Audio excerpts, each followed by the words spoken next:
Eating the wrong food before bed isn't just bad for your waistline. It may be working against your memory while you sleep. I'm not talking about some new diet trend or supplement. I'm talking about ordinary foods sitting in your kitchen right now, foods that sleep and nutrition researchers have actually studied. I'm Kim. Stick with me, because the number one food on this list is one most people think is totally harmless. I'll explain exactly why at the end. Here's why this matters. Scientists at the University of Rochester found something surprising about your brain during sleep. In a well-known study published in the journal Science, researchers led by Dr. Maiken Nedergaard showed that the brain has its own cleanup system, and it works mainly while you're asleep. This system flushes out waste products, including a protein called amyloid-beta, the same protein linked to memory problems as we age. Think of it like a nightly trash pickup for your brain. If that pickup gets skipped or cut short, the trash starts to pile up. Now, this area of research is still growing, and scientists are still learning exactly how it works in humans. But the basic idea is simple. Good, deep sleep isn't just rest. It's cleanup time for your brain. So what happens if certain foods get in the way of that cleanup? Over time, poor sleep has been linked to foggier mornings, and memories that don't stick the way they used to. Maybe you've walked into a room and forgotten why.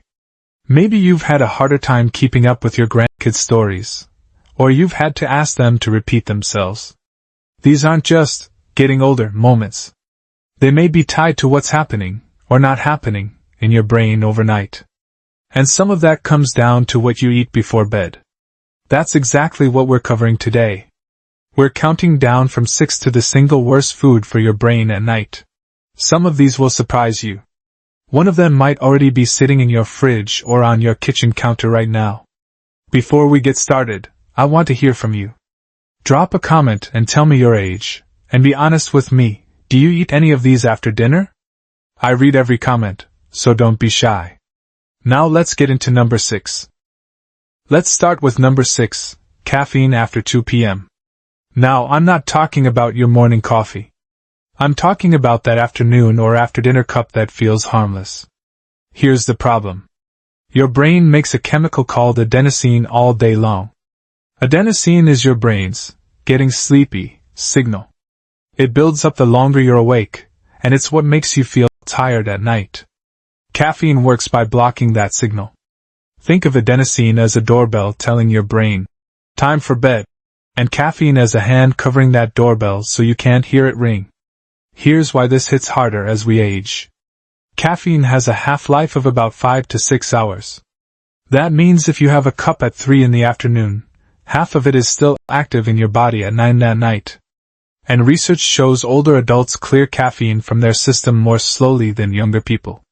One report found that adults between 65 and 70 took about 33% longer to process caffeine than younger adults. That means the coffee you drink in the afternoon may still be blocking your sleep signal long after you've gone to bed. So here's the protocol.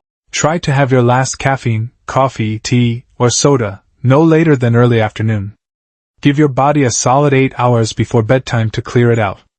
And watch out for one sneaky trap, decaf.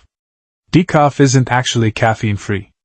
It still has a small amount, and if your body processes it slowly, that small amount can add up more than you think. This one is simple to fix. But it's just the start. Number 5 is something a lot of us reach for after dinner without a second thought. Number 5 on our list is that sweet or starchy snack a lot of us reach for after dinner. Cookies, ice cream, white bread, chips, that late bowl of cereal. I'm talking about anything that sends your blood sugar shooting up fast. Here's what happens inside your body. When you eat a high-sugar snack, your blood sugar spikes quickly, almost like flooring the gas pedal in a car. Your body then rushes to release insulin to bring that sugar back down, and it often overcorrects.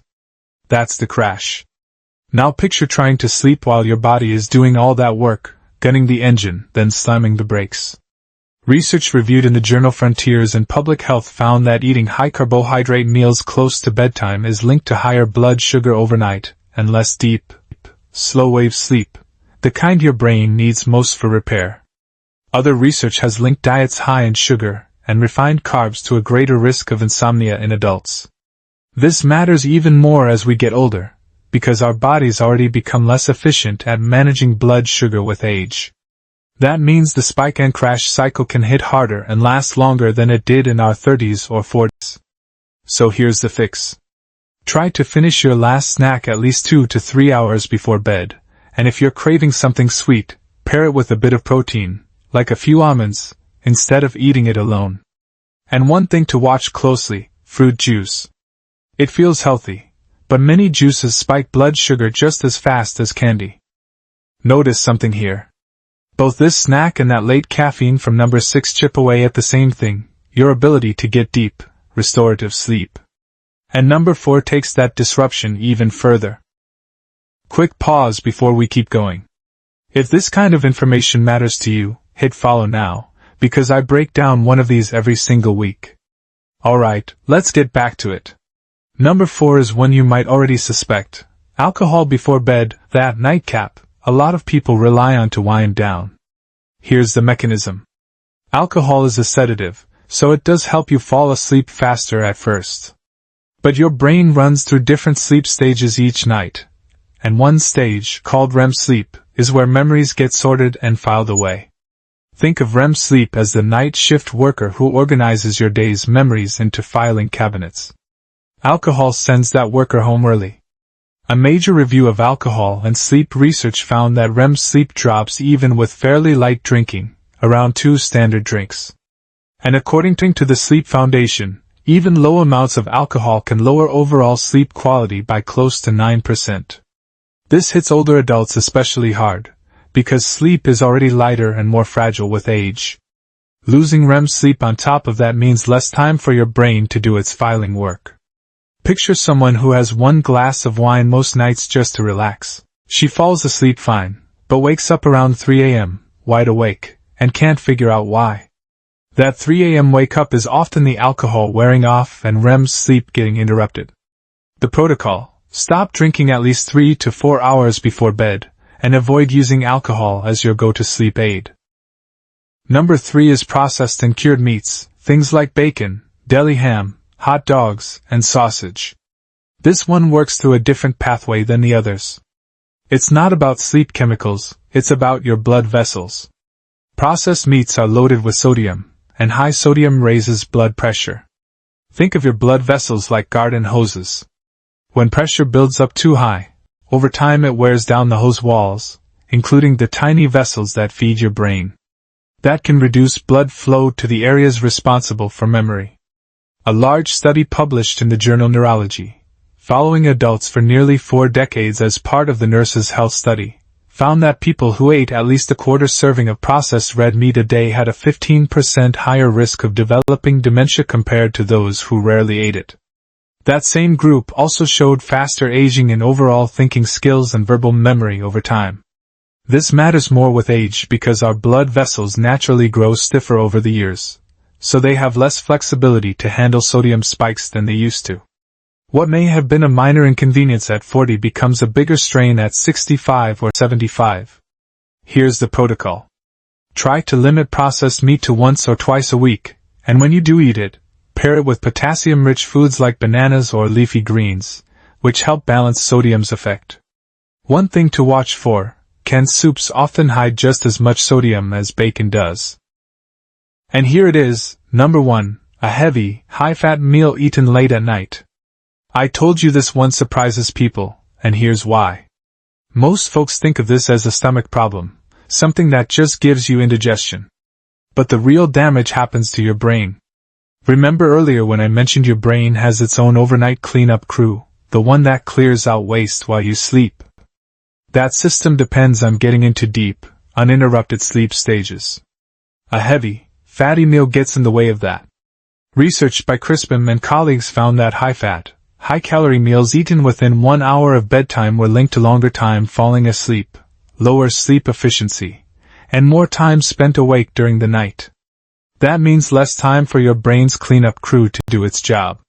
This is the strongest connection in this entire list, because it doesn't just disrupt one part of sleep, it touches nearly all of it: how fast you fall asleep, how deep you sleep, and how often you wake up. Here's the protocol. Try to finish your last big, fatty meal at least 3 hours before bed. If you're hungry closer to bedtime, choose something small and light instead, like a banana or a handful of nuts. And notice how this one stacks with earlier items. A heavy, fatty meal washed down with a nightcap, or followed by a sugary dessert, multiplies the damage, because now you're hitting your brain's cleanup system from 3 directions at once.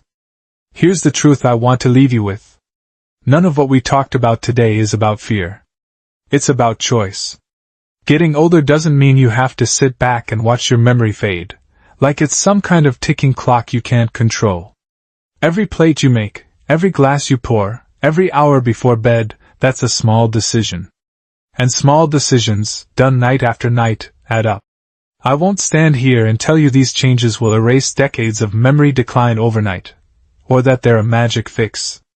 That wouldn't be honest, and I owe you honesty. What I can tell you is this: giving your brain a fair shot at deep, uninterrupted sleep is one of the most powerful, low-cost tools you have. It's not about being perfect. It's about being aware, and making the swap when you can. You get to decide what's on your plate tonight. That's not fate talking. That's you taking the wheel. If this video helped you, hit subscribe and tap that notification bell, because I've got more of these coming every week. And if someone came to mind while you were watching, a parent, a spouse, someone over 60 you care about, send this their way. It might be the nudge they need. Now I want to hear from you. Out of everything we covered tonight, which one are you cutting out first? Drop it in the comments below. I read every single one. And as always, this is general information, not personal medical advice. Talk to your doctor about what's right for your specific health and diet. Thanks for spending this time with me. I'll see you in the next one.